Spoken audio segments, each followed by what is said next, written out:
préparer le physique, comment se positionner, comment positionner l'athlète par rapport à ses singularités, ses motrices, par rapport à son profil. Et après derrière, vous donner des outils de terrain et que ça soit pragmatique aussi. Donc l'objectif, c'est qu'on ne va pas faire étudiant scolaire et avec prof étudiant. L'objectif, ça va être vraiment de faire participer le plus possible. N'hésitez pas à intervenir, à interagir justement et toutes les questions que vous avez qui arrivent comme ça, qui vont arriver diffusées dans la tête, n'hésitez pas à me les poser pour pas que vous soyez frustrés et que vous sortiez de là avec comment je peux faire moi demain sur le terrain. L'objectif, c'est que demain sur le terrain en tant qu'entraîneur, vous puissiez appliquer ce que moi je vais essayer de vous apporter. Voilà. Donc ça c'est clair. N'hésitez pas à intervenir. Je vais me présenter brièvement parce qu'aujourd'hui tout ce que je fais sur le terrain et la vision que j'ai lorsque j'entraîne sur le terrain, elle a forcément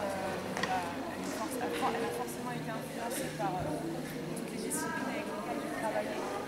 Je viens de votre famille, j'ai fait un petit peu de 400 mètres L. Moi je suis de la région parisienne de Viry-Châtillon. J'étais entraînée par Joël Messager et Christian Calfer, je ne sais pas si ça vous parle, dans l'Île-de-France. Moi après j'ai enchaîné tout de suite sur un parcours STAPS. J'ai eu la chance en fait de partir au Canada pour valider ma licence et courir là-bas aussi pour l'université à Québec. Ça s'appelle les Rouges et Or carrément.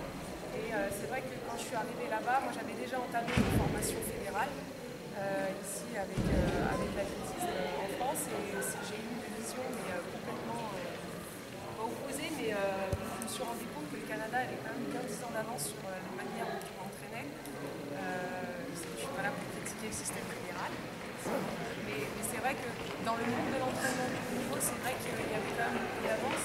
L'influence nord-américaine et à l'intervalle aussi, interface avec l'Europe, c'est vrai que le Canada avait quand même une vision très intéressante. Et j'ai été formée sur la vision à long terme d'un athlète qui pour moi est bien. C'est vrai qu'il y avait un peu d'avance par rapport à ce qu'on faisait. C'est une vision à long terme. On ne travaille pas hyper spécificité si les fondamentaux ne sont pas construits. On y va étape par étape. Sur une scène que la majeure partie des athlètes ont disciplines confondues.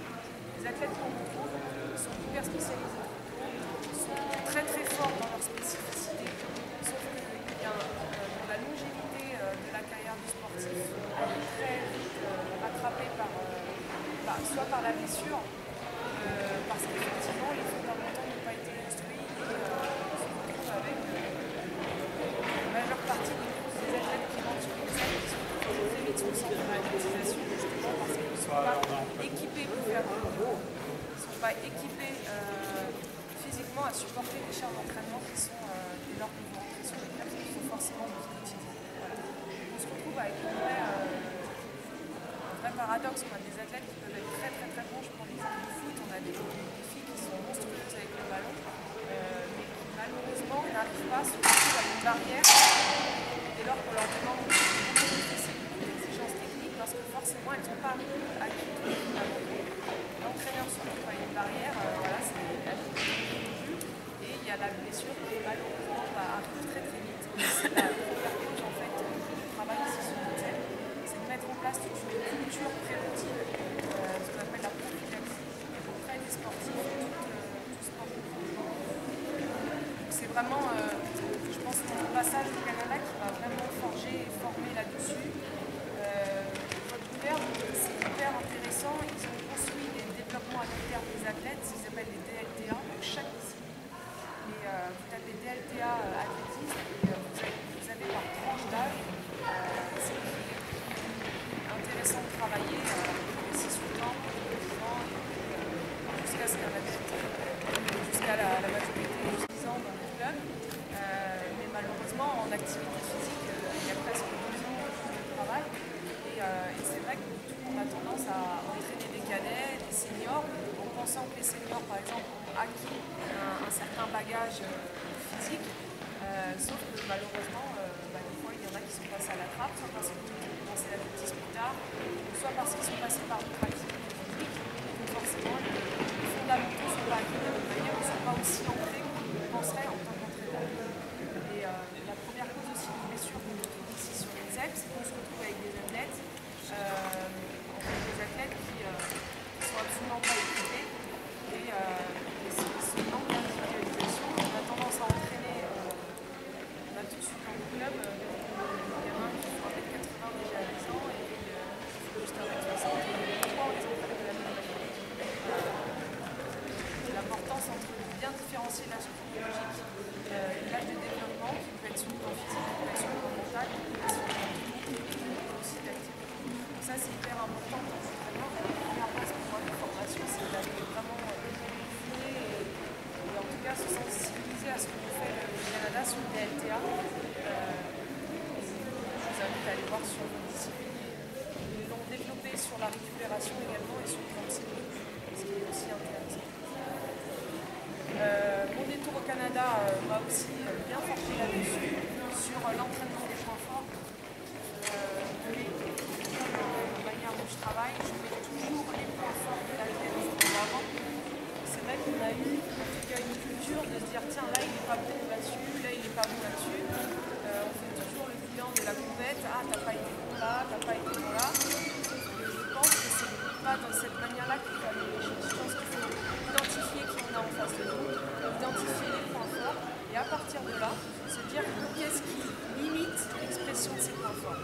Exemple d'un athlète, on parle d'un hunter par exemple, qui a un manque d'élasticité musculaire, quand on est un peu raide, unité d'accueil. Ça veut dire qu'elle est d'accord avec ça.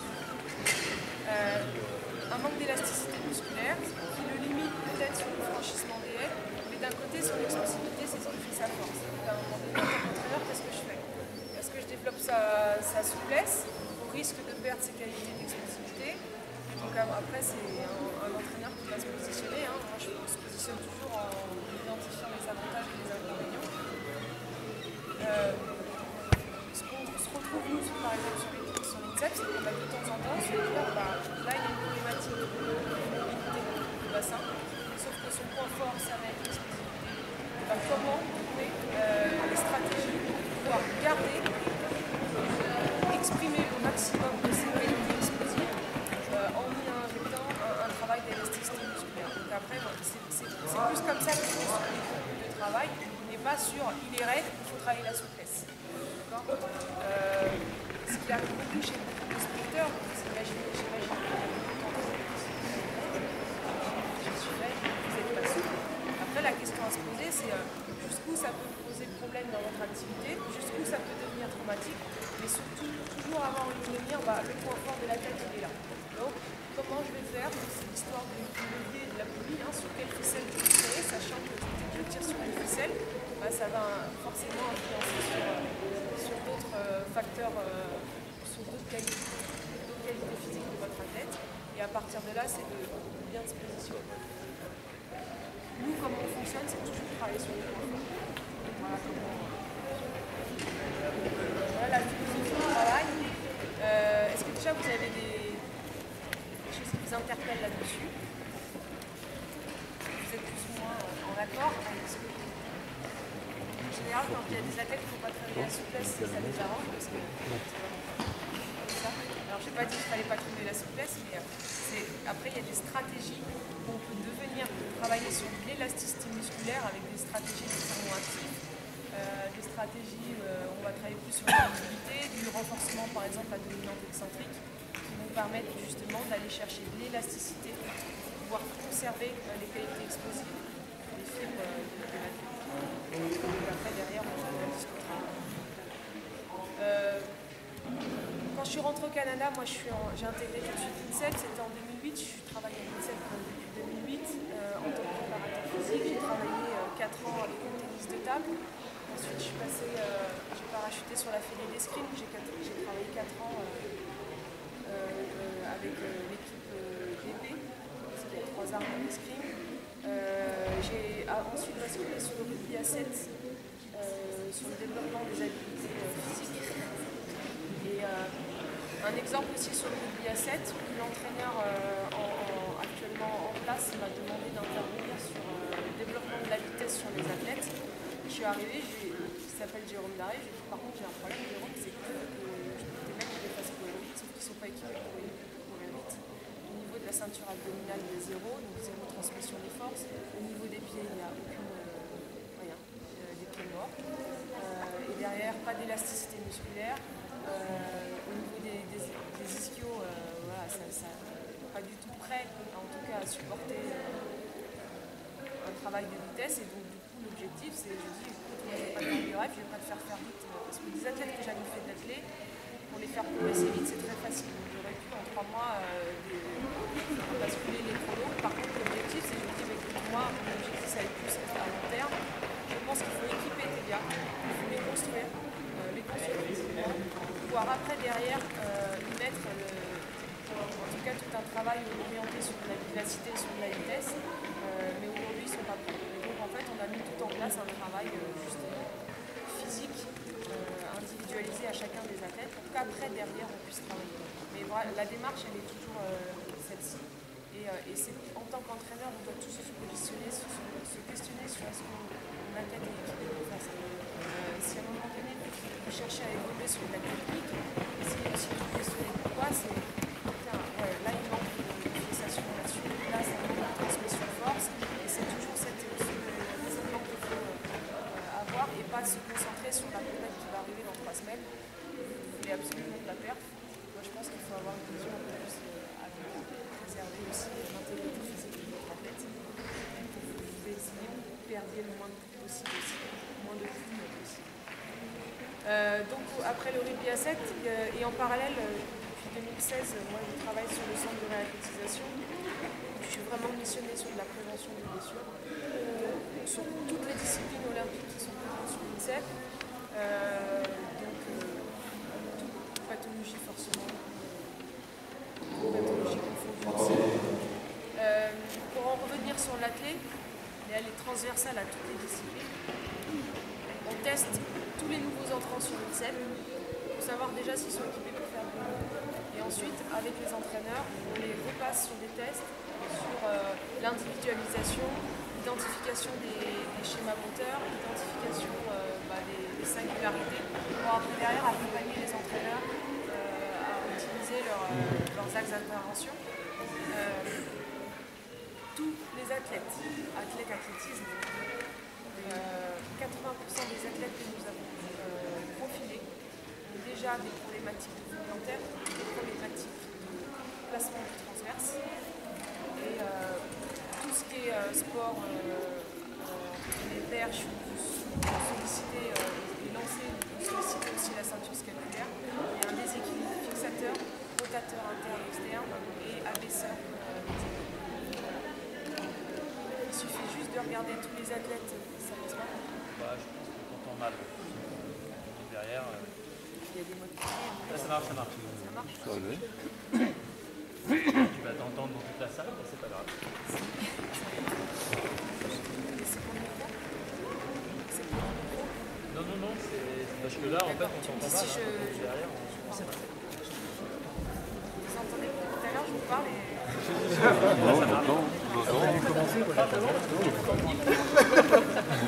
On entendait très bien.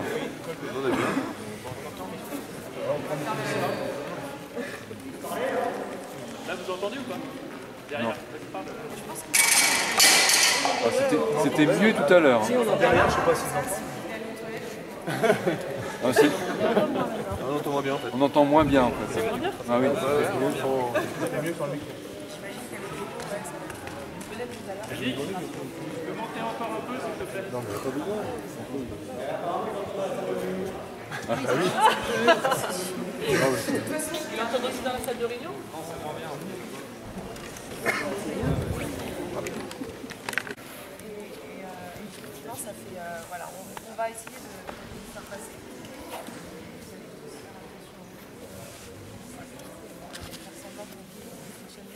On a une grosse problématique de dentaire et de sensibilisation. Ok. Est-ce que déjà ça vous interpelle? Est-ce que ça vous choque un peu? Est-ce que ça vous interpelle? Ou est-ce qu'au contraire ça vous conforte dans vos observations? Là, je vais en venir. Et je parlais surtout aux entraîneurs. Est-ce que c'est des choses qui vous interpellent ou... Les problèmes de mouvement plantaire.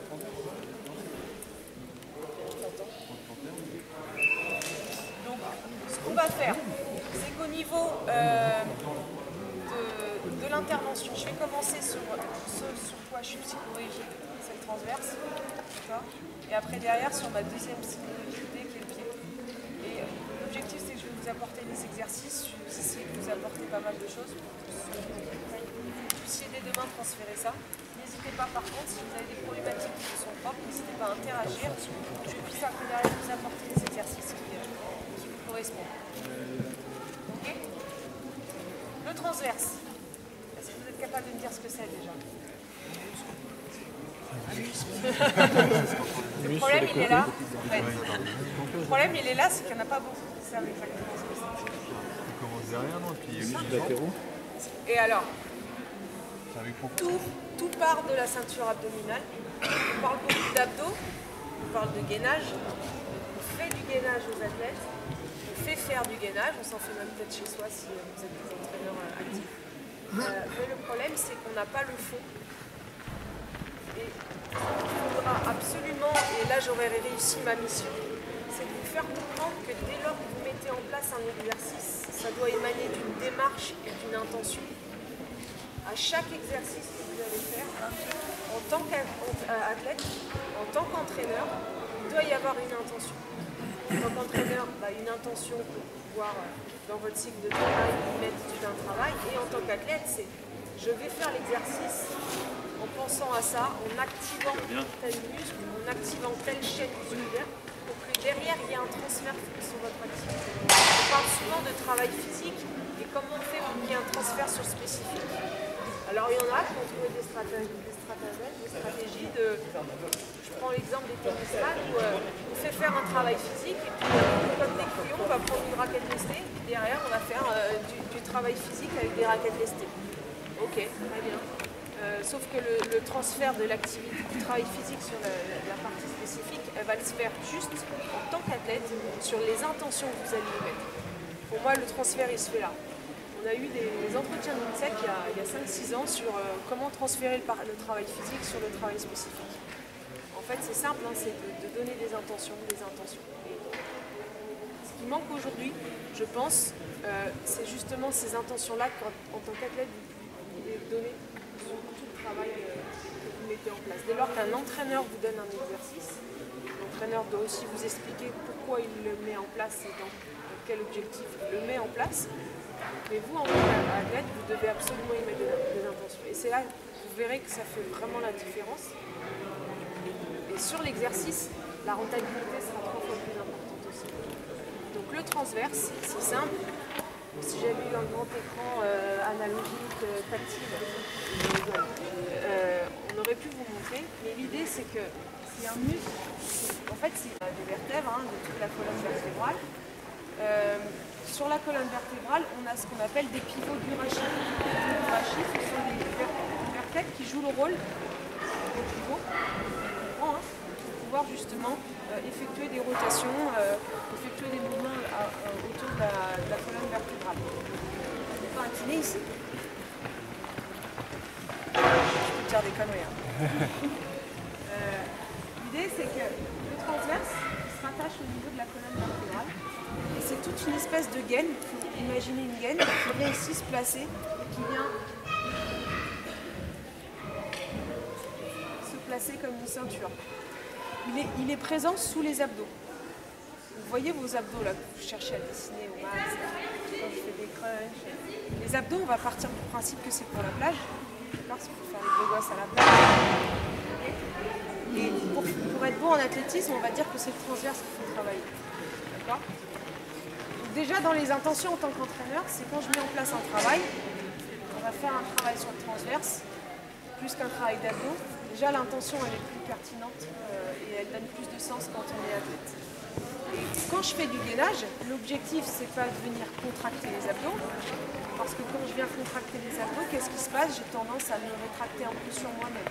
On vient un petit peu ici. Au contraire, l'objectif c'est de chercher à s'autograndir. En fait, on va venir placer le transverse le plus près possible de la colonne vertébrale. D'accord?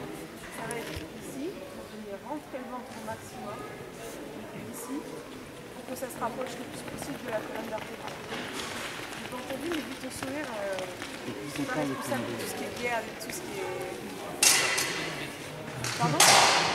Ah d'accord. Parce que j'ai déjà souvent, mais alors moi, comment je fais pour rentrer dans le monde? Parce que l'idée c'est ça. Pascal, tu fais comment? Je sais pas. J'ai abandonné. Est-ce qu'il y a un athlète ou un athlète qui peut dire? Désolé, c'est pas très agréable. Tu peux venir? C'était pas sur les mains par hasard? Il me semble que je t'ai dit. Ici, tu peux aussi te faire. Non, juste pas. Est-ce que tu as un t-shirt?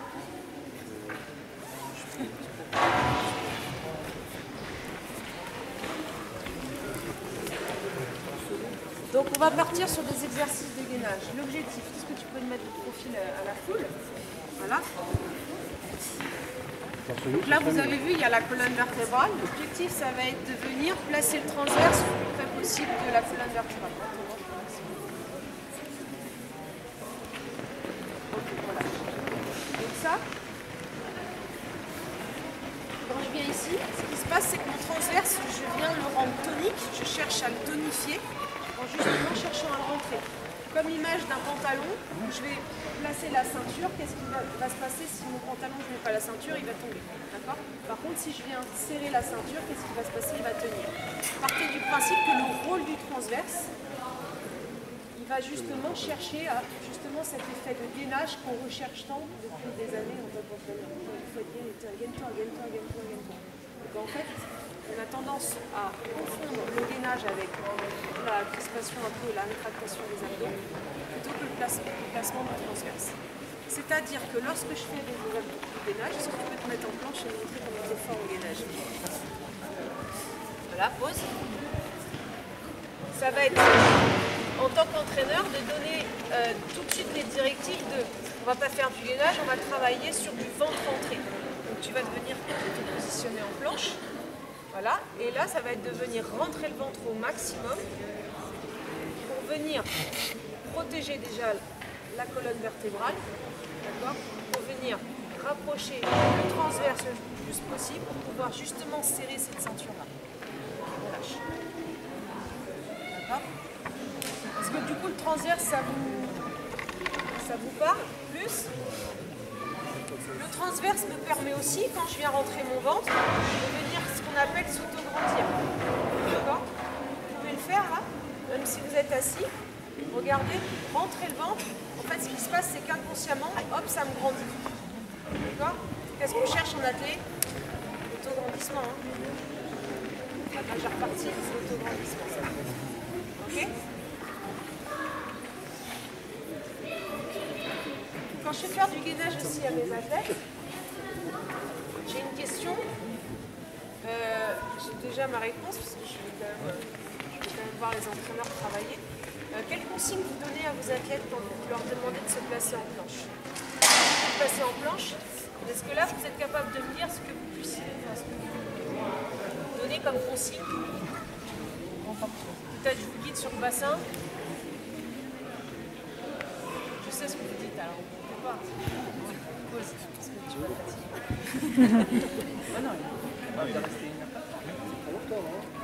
Il y en a beaucoup qui leur demandent de venir ce qu'on appelle hop, rétroverser le bassin. Contracter les fessiers. Tu peux quoi? Soyez honnête, non? Ça va pas jusque là, mais Qu'est-ce que vous faites? En tant qu'athlète, vous êtes capable de nous dire ce que vous entraînez à faire? Vous êtes ici, vous attendez en... Okay. Alors, première chose, le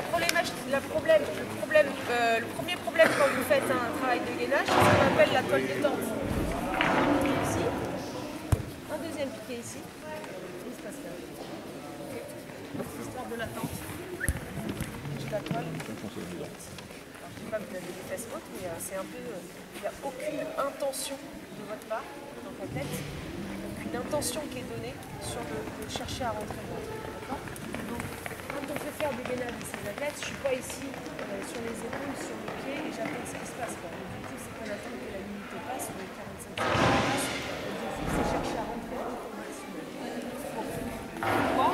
Parce que soyez honnêtes, les athlètes, quand vous faites du gainage, vous avez plus mal aux épaules que réellement ce qui se passe au niveau de la ceinture abdominale. D'accord? On retrouve encore plus chez les filles qui ont moins de ceinture musculaire. À un moment donné, je suis ici, et qu'est-ce qui se passe? J'ai plus mal aux épaules. En plus, l'entraîneur me fait chier parce qu'il me demande de tenir une minute. D'accord? Qu'est-ce qui se passe? J'ai mal aux épaules. Vous avez mal aux épaules tout simplement parce que l'intention que vous avez, elle n'est pas bonne. C'est je mets un piqué, je mets un autre piqué, j'attends que le temps passe. Et si vous voulez vraiment que le gainage soit rentable, c'est de venir vraiment rentrer dans le maximum. D'accord? Ce qui va se passer. Faire des tractions. Et l'instant, on cherche l'efficacité. Ce qui va se passer, et c'est un truc très bien ce que j'allais dire, c'est qu'il va falloir privilégier forcément la qualité de la posture, c'est la quantité de temps que vous allez faire. Du coup, ça va vous arranger, tout le monde va être content parce que l'entraîneur, ça va être rentable et en plus, vous allez travailler beaucoup moins de temps. Mais par contre, ça va être rentable. Et l'idée, c'est quand vous faites les exercices de gainage, la première difficulté pour un athlète lorsqu'il vient rentrer le ventre, c'est qu'il n'arrive pas à synchroniser la respiration avec le placement. Parce qu'en fait, ça lui manque tellement d'énergie de venir rentrer le ventre que qu'est-ce qui se passe? Il est en apnée. D'accord? Donc là, ce que vous allez faire, regardez, vous allez tous vous lever parce que je sens un peu... je sens que vous avez envie de faire du gainage. Là, l'objectif est pendant 10 secondes. Vous allez chercher à rentrer le ventre au maximum. Rentrez le ventre au maximum et remontez le nombril dans les côtes. Tout simplement pour pas que je rentre et que je pousse vers le bas. Problématique Belgie, hein, ça part de là. Mais remonter pour pouvoir justement remonter tous les viscères vers le haut. Ok? En gardant la ligne des épaules tranquille. C'est parti. Allez, 3, 2, 1, top, je rentre au maximum le ventre. Allez, encore, vous rentrez. Allez, top, on relâche. Qu'est-ce qui s'est passé? Vous étiez tous comme ça. Ok? Donc la première difficulté, c'est de synchroniser la respiration avec le travail de gainage. Donc qu'est-ce qui se passe pour des athlètes qui viennent nous voir en réathlétisation? Vous imaginez bien que quand je suis psychorigide du bassin, tout de suite je leur demande déjà est-ce que tu connais le transverse, est-ce que tu ne connais pas? Si tu ne connais pas, je te fais un cours d'anatomie. Ça doit durer 1 heure, il n'y a pas de problème, on attend 1 heure. Par contre, je sais que la deuxième séance, il aura compris ce qu'est un transverse, il aura compris comment l'activer et comment le relâcher. Sur la séance après derrière, c'est de lui dire, voilà, maintenant quand tu te positionnes en gainage, au lieu d'attendre que le temps passe, il va falloir venir rentrer le ventre au maximum. Et stratégiquement, moi je travaille sur du 10 secondes maximum, tant que l'athlète n'a pas cette capacité de venir synchroniser en même temps le travail du diaphragme. D'accord? Parce qu'au début, on va vouloir tendance à le faire et le faire en apnée.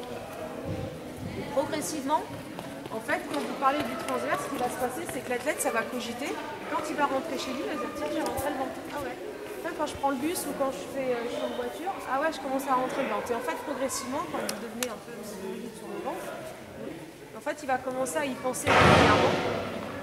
L'objectif, c'est aussi de lui demander de venir placer le transverse quand il fait ses exercices d'athlète, quand il fait ses montées de genoux, ses gammes, de venir rentrer le ventre quand il fait le travail spécifique d'appui, quand vous faites un travail spécifique sur la ceinture scapulaire ou tous les exercices que vous mettez en place en tant qu'entraîneur.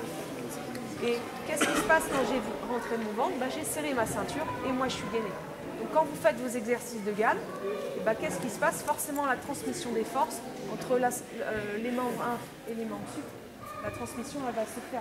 D'accord? Et forcément, le fait de gainer et de serrer un peu l'image de la ceinture, il y aura moins de déformation. Donc, sur les sprinteurs, l'alignement qui est fondamental, le placement il se passe par là. D'accord? Je suis moins sur l'hyper-rétroversion du bassin, et je vais vous expliquer pourquoi. Parce qu'on nous a malgré tout quand même pas mal conditionné, mais plus sur le placement du ventre et respecter après la courbure de la tête. Mais c'est plus le rentrer le ventre pour que vraiment la transmission des forces s'optimise. Le transverse est totalement découpé du diaphragme ou alors Il est complètement ensemble, ils fonctionnent totalement ensemble. fonctionnant sur Ouais, les- et le sur les diaphragme, il est rattaché aussi sur la colonne vertébrale. Le diaphragme, ça vous parle, hein, c'est ce qui est dans les côtes, c'est ce qui vous permet de respirer. Donc après, derrière, dès lors qu'on met un travail de gainage et qu'on sensibilise l'athlète sur le placement du transverse, ça va être après de le coupler à un travail sur le diaphragme. D'accord? Donc là, maintenant, vous allez tous vous mettre au sol. Vous allez vous mettre sur le dos.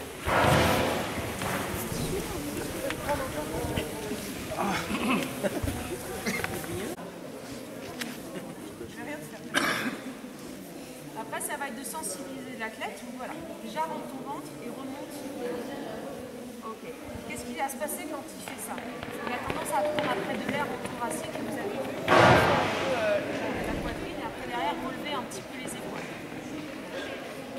Donc l'idée, ça va être de le sensibiliser sur les 3 respirations. On a 3 respirations, buccale, thoracique, ventrale. D'accord? L'objectif, ça va être prendre de l'air uniquement avec la bouche, inspire et ouvre la bouche avec la bouche. Sans sensibiliser. Juste en buccale. Juste gorge.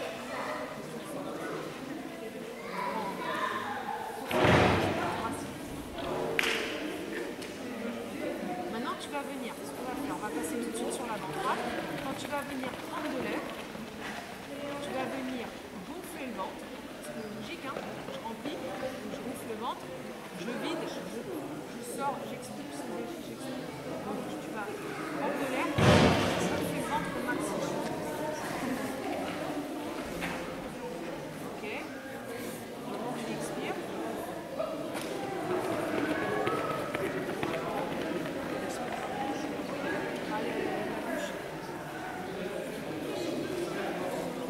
Réinspire. L'objectif, ça va devenir. Les athlètes, c'est de venir beaucoup choper en thoracique et de venir plus en ouverture ici. Donc ça va être de lui faire prendre conscience que maintenant, il faut vraiment qu'il dissocie sa respiration, qu'il aille la chercher que en ventrale. Inspire encore par le ventre, attention pas trop mal, de bien relâcher là. Et expire en remontant le nombril dans les côtes. On commence. Là.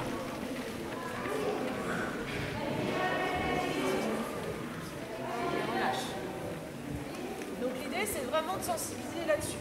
Ce qui se passe, c'est que le diaphragme, il se place toujours, c'est un muscle expiratoire, le transverse, pardon, il se place toujours à l'expiration. Donc avant, une fois qu'il a compris que rentrer le ventre et on sort le ventre, ça lui permettait d'activer le transverse, maintenant c'est de le faire comprendre qu'on va rentrer le ventre uniquement à l'expiration.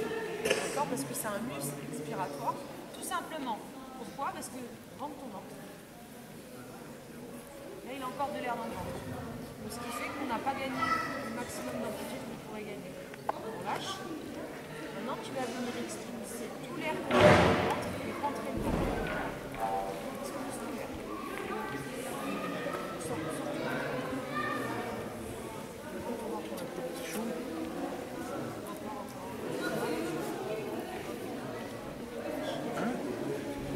Donc là, l'idée, c'est vraiment de vraiment lui dire, bah, maintenant tu vas venir rentrer le ventre en vidant tout l'air que tu as dans le ventre et en donnant en expirant.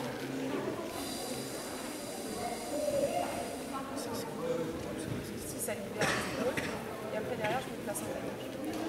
D'accord? Ça demande une gymnastique. Mais je parle pareil, tu peux relâcher. Mais je vous parlais directement du placement, de faire du gainage en connaissant les fondamentaux. Je fais faire du gainage à mes gamins. Si derrière je leur apprends, si en amont je leur apprends déjà les fondamentaux des alignements. D'accord?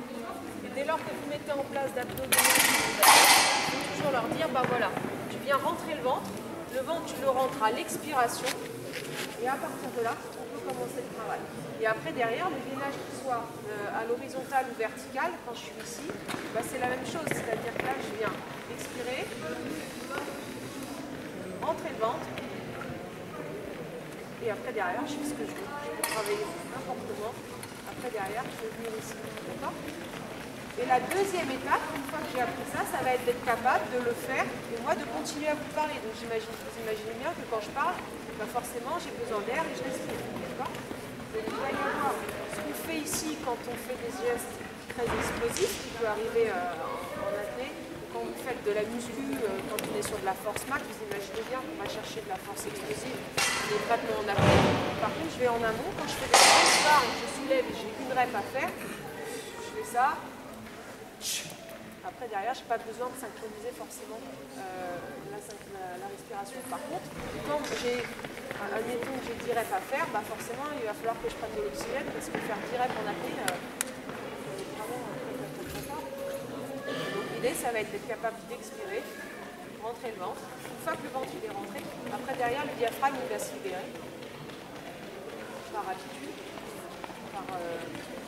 par entraînement, hein, c'est des muscles qu'on travaille, et donc forcément, après derrière, ça va être capable de libérer la respiration, de relâcher les épaules et d'avoir cette capacité de venir placer le ventre.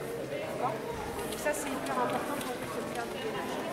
D'accord ? Ce qui veut dire que sur tous les exercices que je vais vous demander, il va falloir inconsciemment venir à chaque fois placer le transverse à l'expiration. Pour pouvoir réaliser l'exercice. Et après, c'est pareil. Combien d'entraîneurs, vous avez vu des mecs qui relâche-toi. Relâche. Bah, le relâchement, il passe par la respiration et par le placement du transverse. Si c'est pas gainé, qu'est-ce qui se passe? Je viens utiliser la ceinture scapulaire pour pouvoir compenser. Et deuxième chose, si je ne sais pas maîtriser ma respiration, je prends au thoracique, je viens ici et je respire. D'accord ? Un petit peu ton profil, parce que tu vois, tu as tendance à prendre vachement là. Tu mets quelques de relâchement, mais pas du tout, à force de travailler là-dessus, tu arriverais à te relâcher. Et forcément, qui dit relâchement, pour moi, dit forcément fluidité du geste, meilleure transmission des forces et d'accord ? On court, je suis ici, sinon tout se passe là. Ça vous interpelle, vous avez l'image de ah ouais, lui, il est crispé. Nous, c'était l'image, j'imagine bien que j'ai travaillé 4 ans à l'esprit, mais en fait, il y avait les mecs qui étaient comme ça en train de. En fait, on donne les entraîneurs, les maîtres d'armes, on donne des leçons aux athlètes. Les athlètes sont comme ça face à l'entraîneur et t'as l'entraîneur qui est là en train de nous taper avec l'épée. Putain, mais relâche l'épaule, relâche l'épaule. Toi, t'arrives derrière, tu te dis, oui, mais ça sert à rien de taper sur l'épaule. Déjà, apprends-lui à respirer, apprends-lui à placer le transverse, et puis après derrière, peut-être que tu pourras envisager un relâchement. Surtout le saut sur la pierre, surtout si j'ai discipline, et vous êtes encore plus spécifique que moi sur le regard que vous avez en fait vos athlètes et vos disciplines. Ça passe par le relâchement. La performance, l'optimisation du geste, c'est la fluidité. Un geste fluide, performant. Donc qui dit fluidité, dit relâchement, activation des bonnes chaînes musculaires. Et en plus derrière, il y a économie d'énergie. Donc on est tous gagnants. C'est moins énergivore forcément. Parce que j'active les bons muscles, au bon moment. Et forcément, dans la réitération du geste, je gagne. Ok ? C'est con, hein, juste rentrer lente et placer à l'expiration.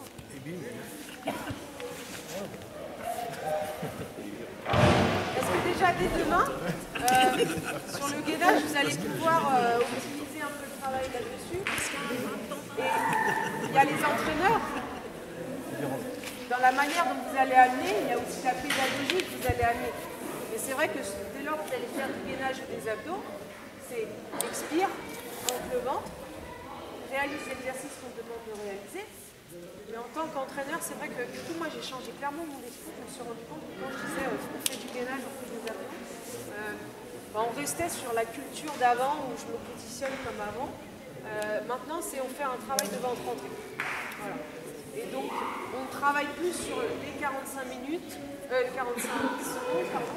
La minute qui était très culturelle, c'est culturel la minute. Hein. Pourquoi on travaille sur la minute? Parce qu'on est des moutons.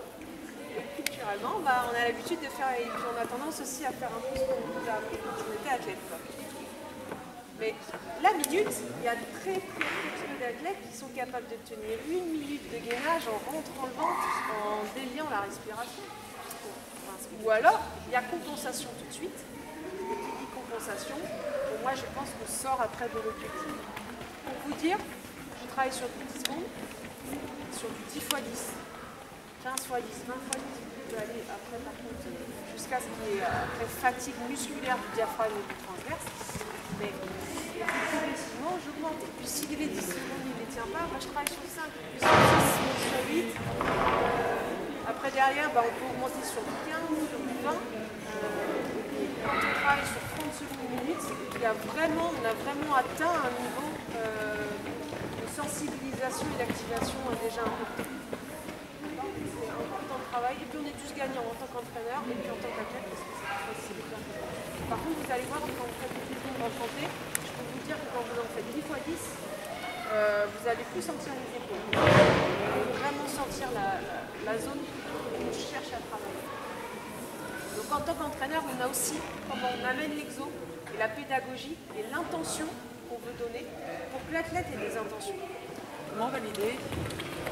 Moi, en tant qu'entraîneur, et comment faire valider à l'athlète que son transverse est toujours engagé? Comment le valider? Ouais. Comment moi je peux le valider en termes de questionnement ou d'observation? Et comment l'athlète, lui, une fois qu'il est en position de gainage, il peut continuer, il peut être sûr que son transverse est toujours engagé. En tant qu'entraîneur, je pense qu'il y a ta capacité d'observer que c'est aligné et qu'il n'y a pas de... Tu vois, moi je vois quand l'athlète ne place plus le transverse, quand à un moment donné, il y a pas un déhanché, mais il y a le bassin qui ne tient plus, qui ne fixe plus. C'est sur plus la fixation du bassin. Et après d'accompagner l'athlète, justement, est-ce que tu sens que tu fixes plus? Il y a l'écrasement aussi qui est un critère pour moi qui est assez important. Sur de la course ou sur des exercices basiques, on a tendance à écraser. Quand ça s'écrase, ça veut dire aussi que le transverse ne se place plus. Et il y a aussi les capacités de certains athlètes qui vont venir basculer un peu et compenser aussi avec la ceinture scapulaire, c'est-à-dire engager avec les épaules. Des choses comme ça. Après, tout simplement sur l'exercice, justement sur la planche, puisque c'était la base de l'exercice, sur le gainage. Comment je valide que... Alors moi, ce que je fais, c'est ça. C'est toujours... Je viens ici. Cobaye. Cobaye en place. Je viens clairement placer ici. Regardez si ça lâche ou ça lâche pas. Après, en termes d'évaluation, malheureusement, il n'y a pas encore de testing de moyens qui évaluent, autre que le sens kinesthésiste ou le sens visuel. Je réponds à ta question? Oui, oui. Ouais. Et après, derrière, c'est aussi d'accompagner l'athlète sur est-ce que tu sens que tu le relâches? L'athlète, il sent tout de suite qu'il relâche.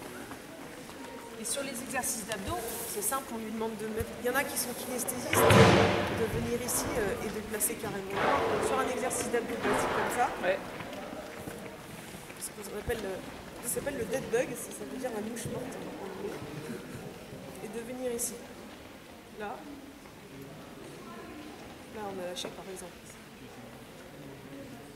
En twisting comme ça, sur genoux, sur le dos, jambes fléchies, sur le fait d'être en capacité, une fois que j'ai mobilisé, j'ai contracté mon transverse, d'être en capacité, je ne sais pas si c'est un test pour au moins ne serait-ce que déjà leur faire sentir, parce que c'est pas forcément évident à faire sentir, en levant un pied puis en levant l'autre pied. Et à un moment donné, on voit quand le transverse, en fait, il lâche parce que la tête, il n'est pas Comme capable. ça, là? Ouais. Et c'est ce qu'ils font, c'est ce qu'on fait chez les femmes enceintes en postpartum. J'ai accouché il y a 7 mois, donc je pense déjà que maintenant sur le diaphragme et le transverse, je suis établie. Effectivement, un truc que j'ai fait pendant ma rééducation et que maintenant je transfère très vite chez les athlètes, parce qu'on rigole des femmes postpartum, mais j'ai tellement de pubalgie chez les footballeurs, chez les mecs, en fait, ce sont juste aussi une problématique. Tout simplement, il y a beaucoup de problématiques de pubalgie qui partent tout simplement d'une hypotonicité du transverse.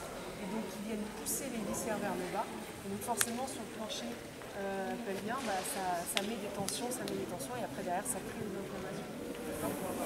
En athlète, vous êtes moins confronté à des pubalgies, mais il y a malgré tout toujours des zones au niveau de l'adducteur ou des choses qui commencent à siffler de temps en temps.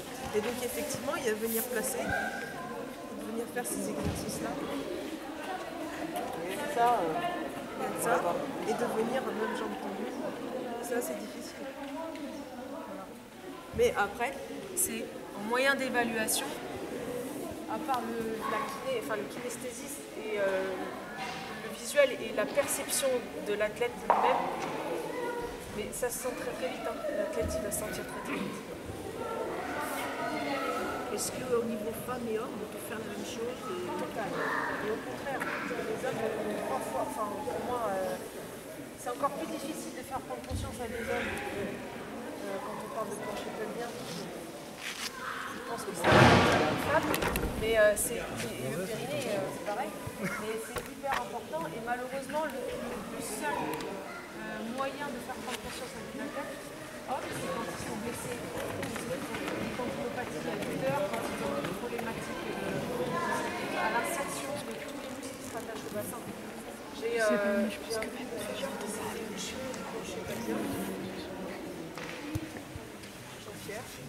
et donc forcément, il a eu une conscience de ce transverse-là, que forcément en éducation, en réalisation.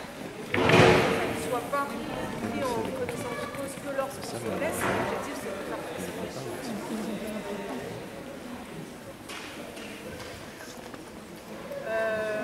sur le transverse, on est plus ou moins OK.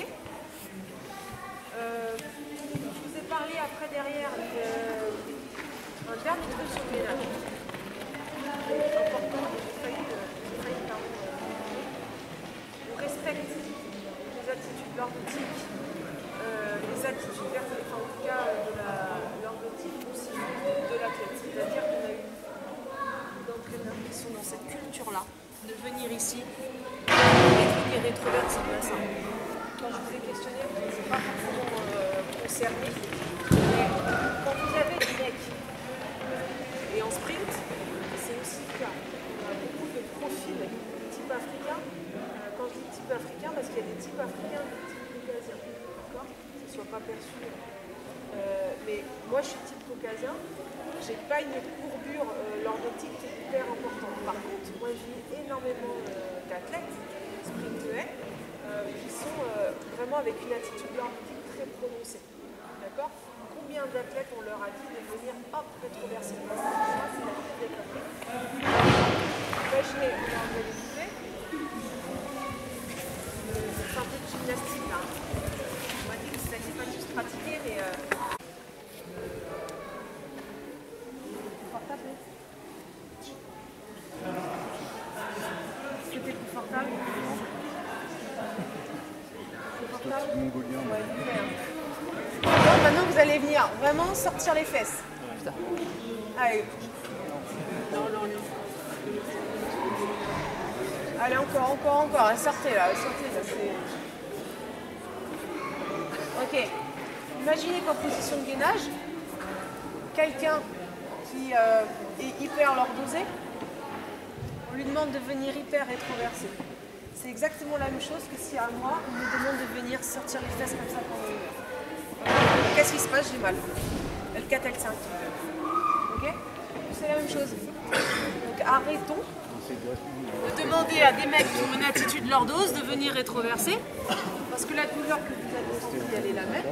Et arrêtons aussi à ceux qui sont hyper rétroversés de leur demander d'après derrière de venir, entre guillemets, de venir voir. Et il faut respecter l'attitude. Quand on est en position de planche, là quand tu es en position de planche, il faut rester dans une position neutre qui nous est propre, qui nous est singulière. Ne positionne pas.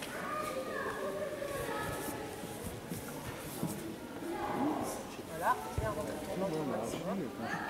Moi, quand je suis comme ça, là, je me dis qu'il y a déjà une problématique de répétition du poids de corps. Il a tendance à mettre beaucoup plus de poids de corps sur les épaules que sur les pieds. Déjà, la première chose, c'est chercher à rééquilibrer, mettre autant plus de poids de corps sur les pieds. Voilà. Bien rentrer le ventre. Et j'essaye quand même de remonter les épaules, les fesses. Enfin, on remonte les fesses. Je t'ai pas demandé de... J'ai tout marqué, hein. Voilà, et rentre ton ventre. Voilà. Là, on a la tête un peu syphosée, donc on respecte, c'est comme ça. D'accord ? Ça, on respecte. Par contre, ce qu'il ne faut pas, c'est qu'au fur et à mesure de l'exercice, bien, il s'affaisse. Tu peux relâcher. D'accord ? Donc, il faut venir respecter. Donc, après, ça forcément, ça nécessite, en tant qu'entraîneur, de bien identifier les attitudes de nos athlètes, de bien regarder, et à partir de là, soit pour moi à la verticale ou à l'horizontale, on doit respecter nos courbes. Voilà. Par contre, on vient rentrer ventre, on y met des intentions, on vient bien rééquilibrer le poids de corps pour éviter que tout le poids de corps soit sur les épaules. Et on veille que pendant la durée de l'exercice, il n'y ait pas d'affaissement ou au contraire de je creuse le dos ou pas.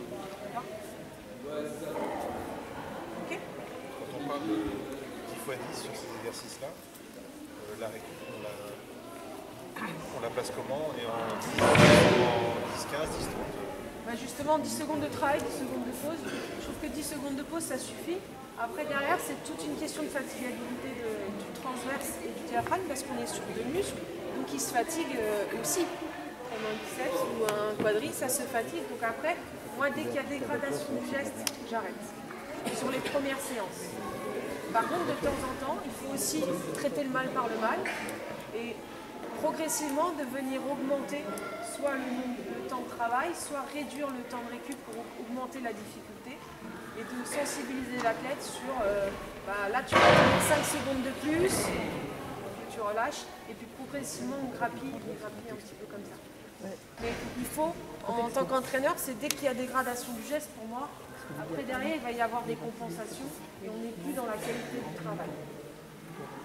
Par contre, ce qu'il faut absolument faire, c'est qu'il y ait le transverse sur tout ce que vous faites en spécifique. Le transverse rentré à l'expiration ne se fait pas que sur du gainage ou sur les abdos. Il se fait quand vous faites vos échauffements, vos gammes spécifiques et tout ce que vous puissiez faire, tout ce que vous faites autour. Ok ? Deuxième psychorigidité, la voûte plantaire. Je ne vais pas vous embêter.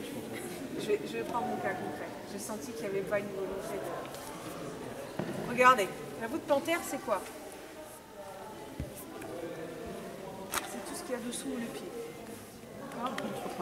Tout ce qui est problématique, par exemple, d'aponévrose plantaire, je ne sais pas si vous êtes confrontés, mais il y en a pas mal.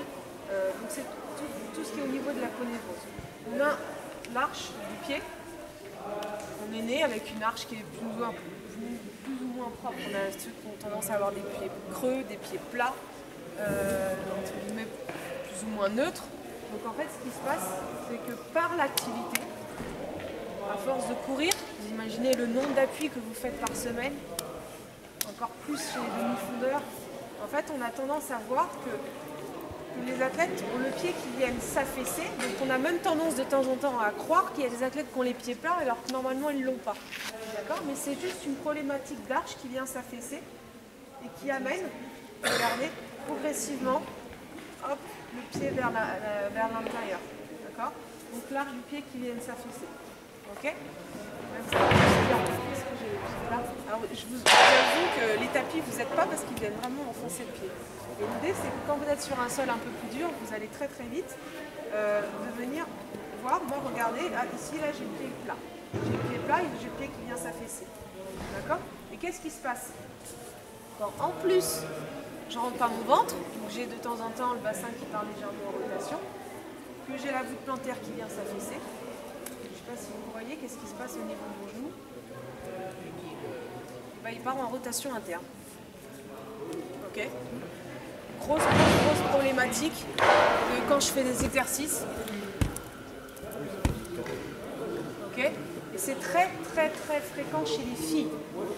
Tout simplement parce qu'on a un angle, ce qu'on appelle l'angle Q, c'est l'angle entre la hanche et le genou. C'est un angle qui est un tout petit peu plus prononcé parce que on a été conçu pour donner naissance. Hein. Donc on a les bassins un petit peu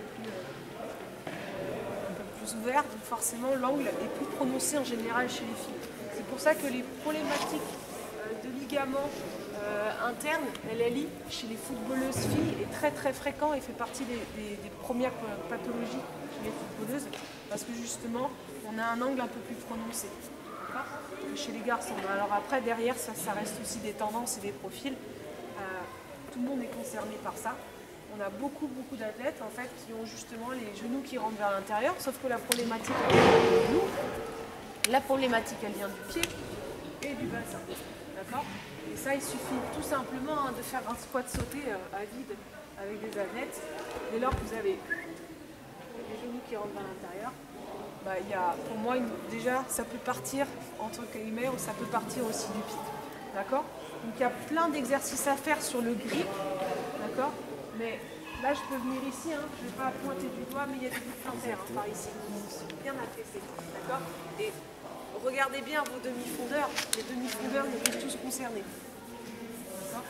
Pour vous dire, j'ai même eu de grands demi-fondeurs dans mes mains et ils étaient confrontés aussi à ça. Vous voyez ici, Mourad Amdi, en fait ils sont venus, j'ai Maëva Danois en ce moment, Emma Oudiou, et on a travaillé énormément sur tout ce qui est vous.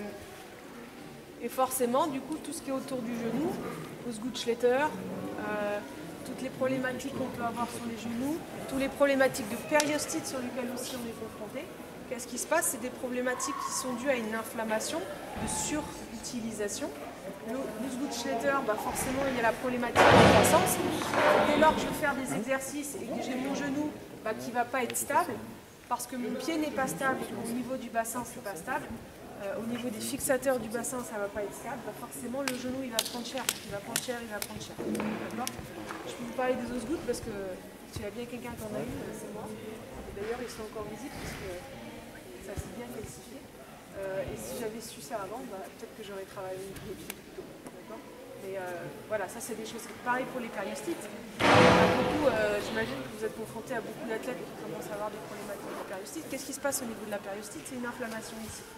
Qu'est-ce qui se passe? C'est que ça vient frotter sur l'os. Ça frotte, ça frotte. À chaque fois que je fais des sauts, à chaque fois que je cours, à chaque fois que je fais des mouvements, ça crée des vibrations, ça frotte. Et qu'est-ce qui se passe? C'est dès lors que je vais venir renforcer tous les muscles fléchisseurs et extenseurs de la cheville, tout ce qui est voûte plantaire, qu'est-ce qui se passe? Ça va venir contracter et venir tenir tout le système qui se passe ici, et forcément ça évite de frotter.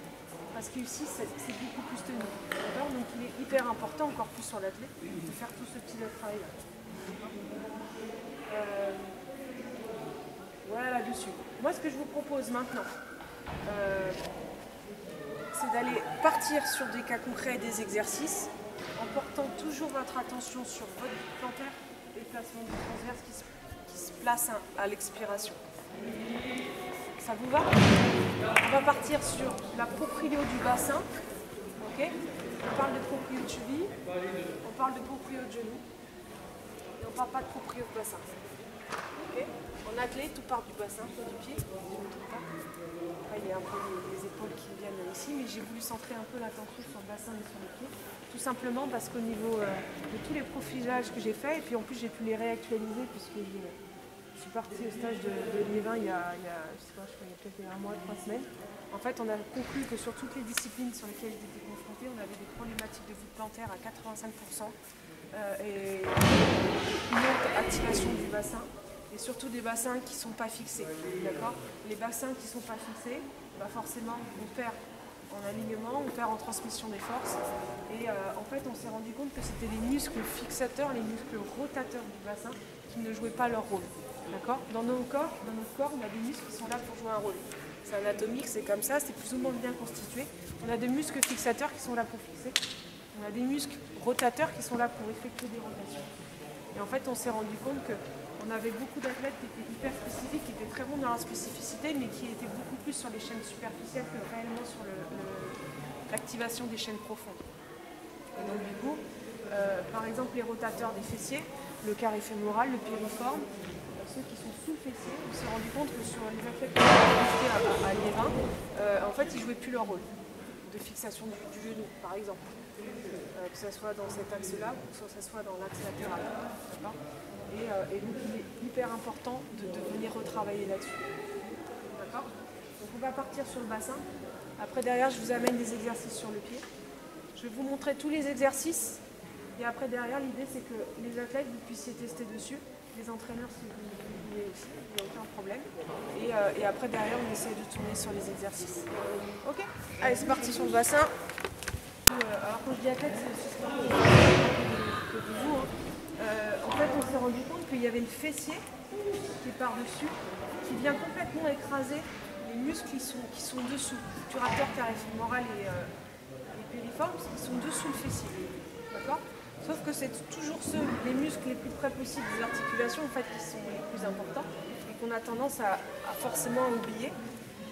Et en fait, on s'est retrouvé avec des fessiers qui venaient presque amyotrophier les muscles des chaînes profondes et qui amenaient même des athlètes à plus du tout utiliser ces muscles-là qui jouent de fixateurs au niveau du genou par exemple, qui viennent aussi fixer le bassin. D'accord ? Donc le premier exercice hyper important qu'on met en place, c'est le travail sur les rotateurs. Ok. Est-ce qu'il y a un athlète qui peut venir le tester? Yann, vas-y Yann.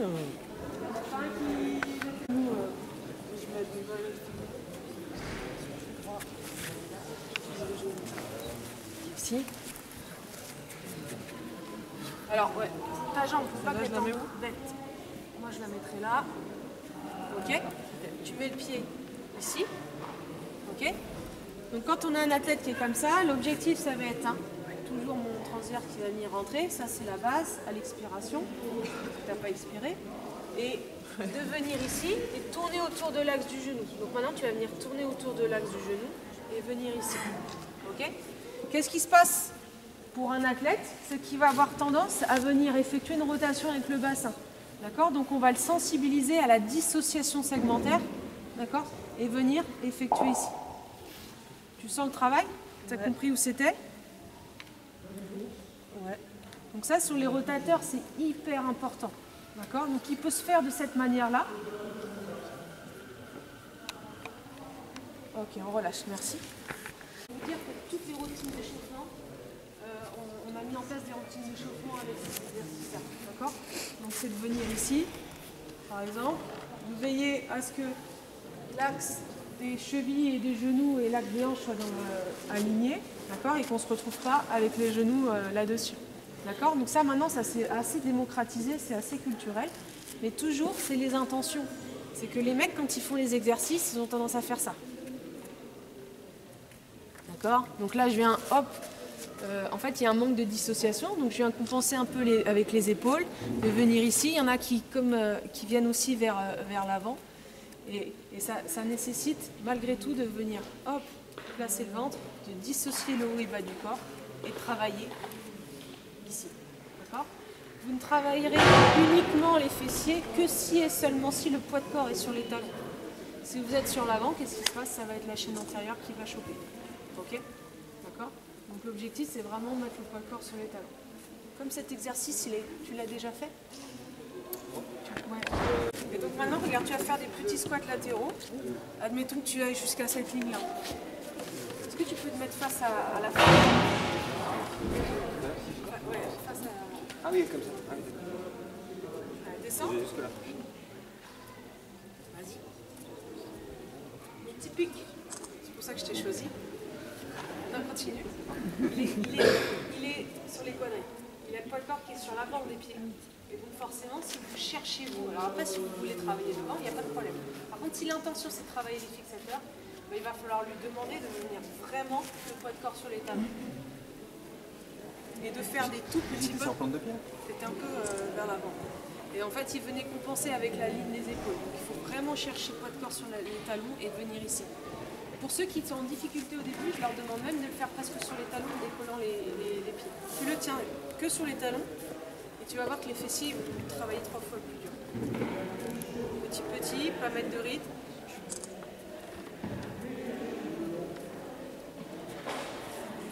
Ok, reviens.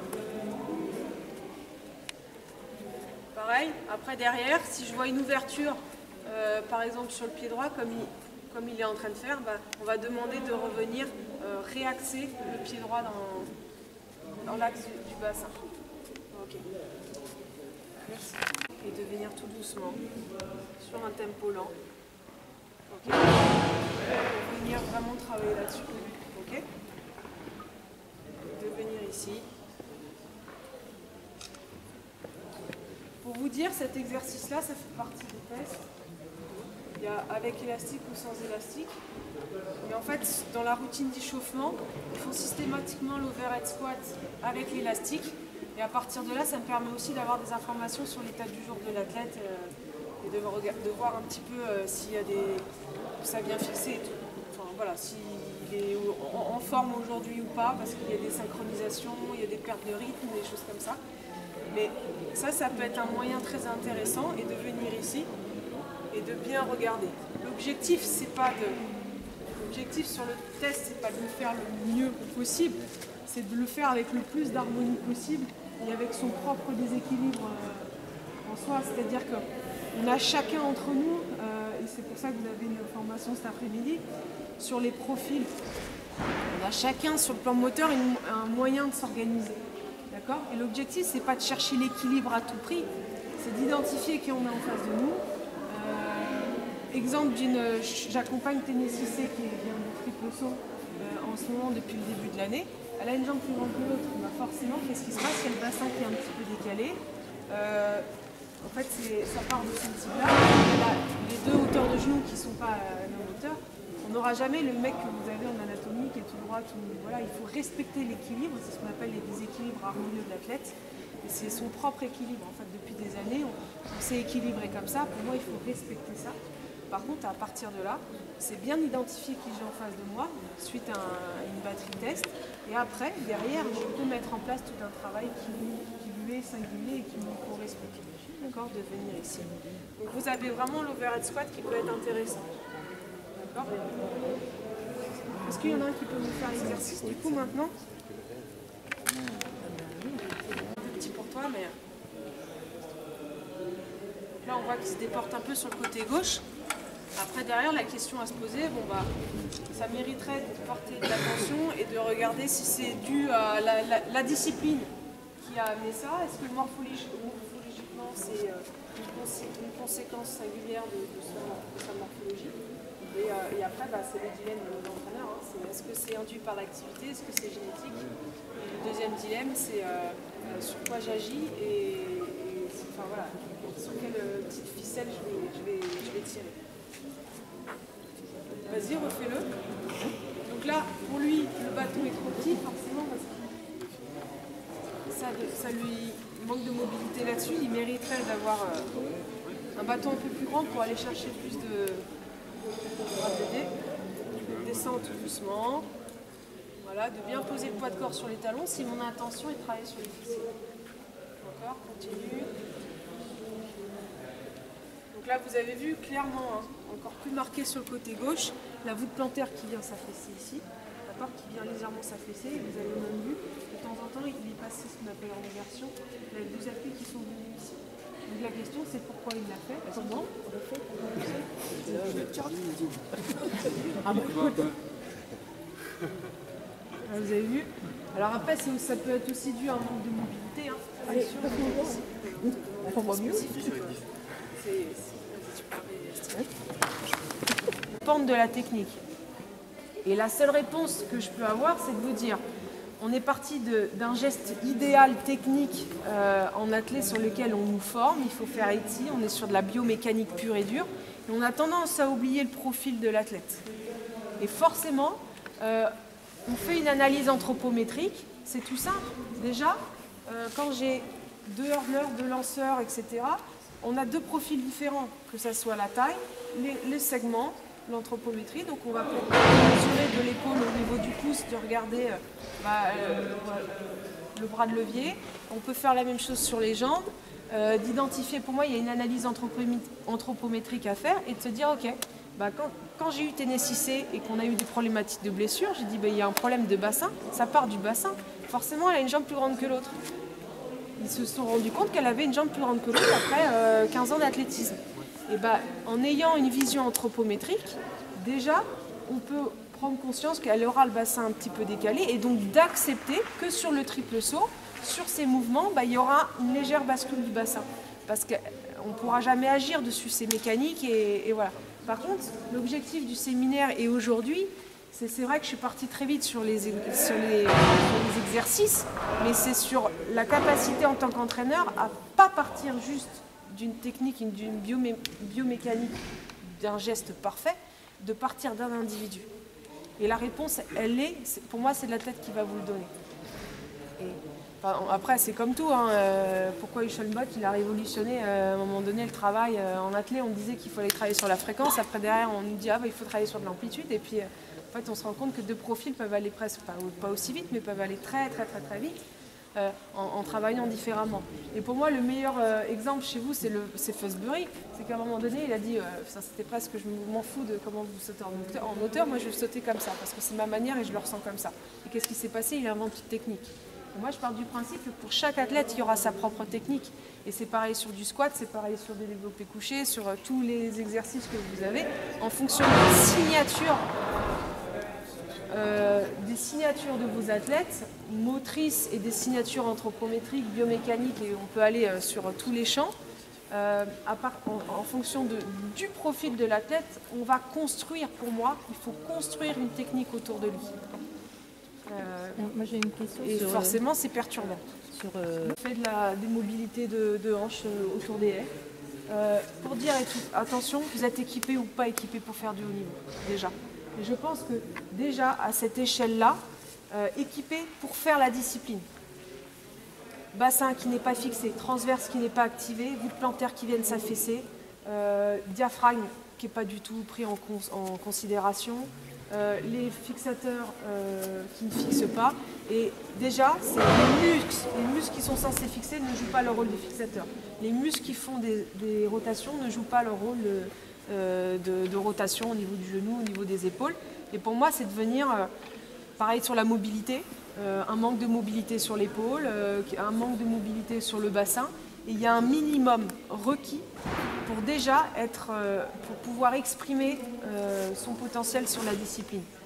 Quand je vous dis qu'en athlète, il y a déjà un minimum sur les voûtes plantaires, sur le bassin, sur le transverse, c'est déjà, à votre échelle, vous pouvez déjà agir là-dessus. Ça, c'est clair.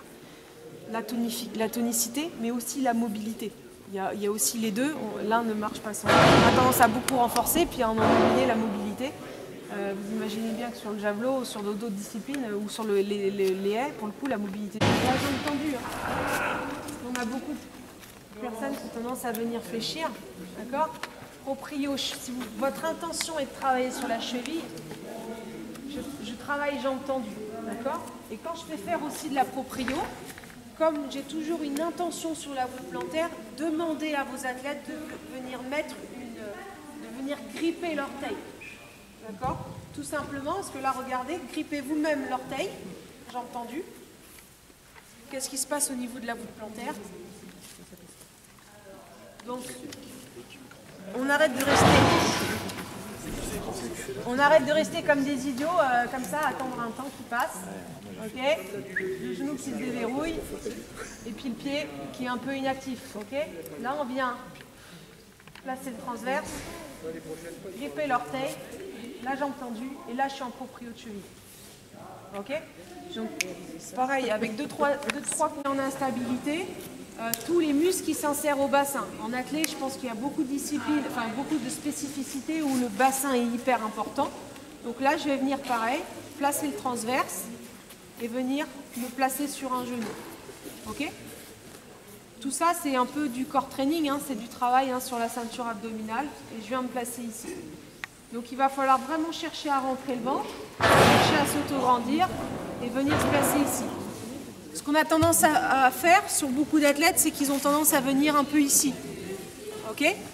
Bah là, qu'est-ce qui se passe? C'est que je viens compenser avec la ligne des épaules. Et donc forcément, je perds en qualité et en rentabilité d'exercice. Donc je viens vraiment me placer ici. Et dans les consignes, je demande toujours à ce que les épaules restent dans la ligne du bassin. On est toujours sur une moyenne de 10 Sur un genou et que je viens fermer les yeux, le travail dans le déséquilibre, vous l'avez, hein, vous n'êtes pas obligé d'avoir des trucs qui coûtent cher ou autre. Mais ça, mettez simplement un petit coussin sur un contre-haut ou une petite mousse, comme les tapis que vous avez là. Et forcément, vous avez en tout cas pas mal de choses à faire. Pareil, si j'ai pas de Bosu, regardez juste la voûte plantaire. Jambes tendues, placement du transverse, les yeux fermés, vous allez voir que ça demande aussi beaucoup de travail, par exemple.